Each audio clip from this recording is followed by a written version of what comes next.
Jay Brendel, Bearcat Journal, head coach Luke Fickell. Coach, 20 practices. How much better do you feel like you've gotten from the start to where you're at now? I mean, that would be cliche, but I think the things that we've gone through, I think have really prepared us for where we're at now. I feel good.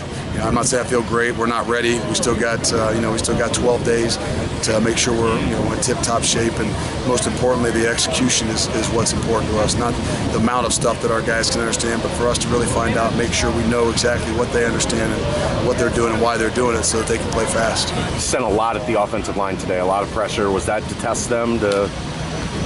One, that's how you're going to play defensively, I would assume, but also to give them some different look. And they've done a great job. I mean, we know darn well that we're going to rise and fall on how that front five and that front four can go offensively and defensively. We got to prepare each other, and that means pressure. That means the constant 4 to 6, A to B, and the things that we do against one another. I think that's where, when you really watch our practice, that's where most of the battles really are. Obviously, they're outside, guys are covering each other, but the real game inside that box is where we know we got to make it.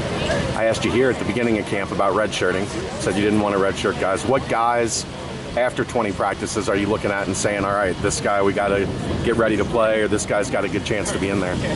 I don't know that we'll redshirt a whole bunch. I mean, again, the special teams things are going to figure out, and we still got some time. I know that there's some guys, the Mike Warrens of the world, the Jarrell Whites, the RJ Potts. I mean, there's some guys that they're going to try to find some significant playing time, and where that's at exactly, we still don't know. But they proved to us that we know they can play the football game. Now it's our job as coaches to get them ready for game time. You're a front seven guy. You coach linebackers, defensive line. What's your assessment of where that front seven is here? And it seems like there's a decent amount of talent that you've got to work with, and you've talked about finding who fits. That's what I'm excited to go upstairs and find out right now. We got to really hone in on not 9 or 10 guys up front, but who the 8 guys. And I told him that before, that this is a big day.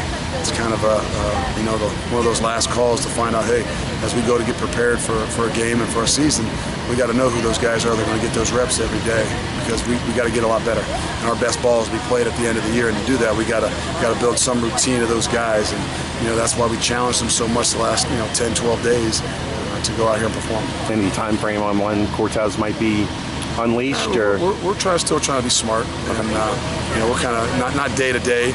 We've done a lot of stuff with him, but we want to try to see how it really. We're not looking for a guy to play at 80%.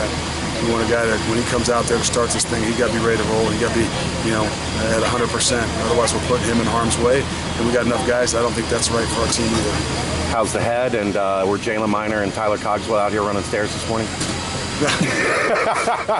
No, they're all pretty good.